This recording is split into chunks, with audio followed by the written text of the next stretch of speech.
And hello YouTube, this is GSmaniamsmart, and I'm here on a brand new video for tutorials with GS. In today's tutorial, we're going to take a look at Premiere Pro and how to reduce the shakiness of a piece of footage. I just came back, I came back 2 days ago from my vacation. It was a blast, had a lot of fun, was a great experience. If you guys want to check out our vlogs that we did, I'll go ahead and leave a link in the description as well as on screen right now, as well as a card. So if you're interested, you can check that out.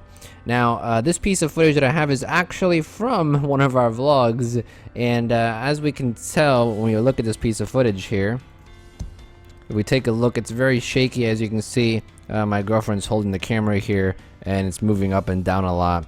Kind of annoying how that shakes. And if you have a piece of footage that's shaky like this, or similarly shaky, you can use a special effect in Premiere Pro called the Warp Stabilizer to make this a bit better. Now, be aware, if you have footage that's very shaky, going all over the place, then obviously you can't fix that as easily, and it's going to be very hard to fix that if you have very shaky footage going up and down a lot. So this is only really recommended for, in fact, any type of stabilizing effect is really only recommended for subtle shakes or for shakes that are kind of annoying that you can fix. But if it's like huge shakes, then it might be a bit harder.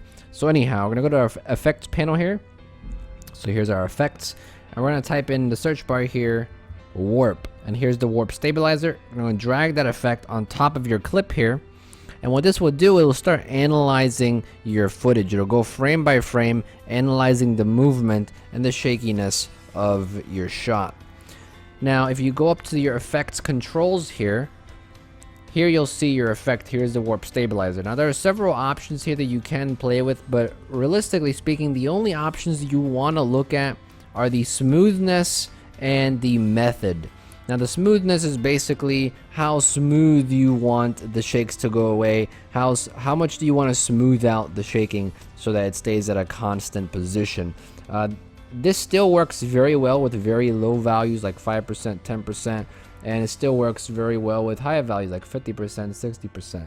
Depending on how much your camera is shaking, you want to move the slider either lower or higher. At default, it's set to 50%, but just play around with this setting here until you get a percentage that you like. Now, the method here, sometimes this will not stabilize correctly, and you'll get weird wonky movements of like sliding back and forth that kind of wobble.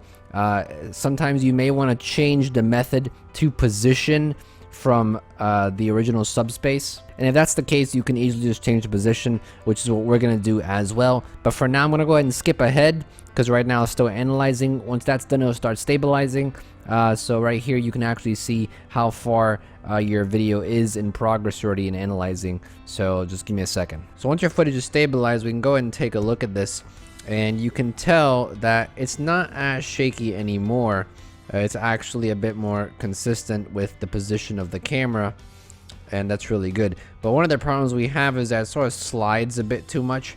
So what we can do is change the method here from subspace and change it to position, and that will stabilize again just really quickly.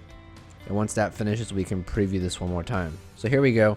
Now that we changed it to position, we can go ahead and once again preview this, and as you can see, it's a lot better. You can see that my girlfriend here is shaking the camera with her hand, but when we look at the footage, it's not shaking that much anymore.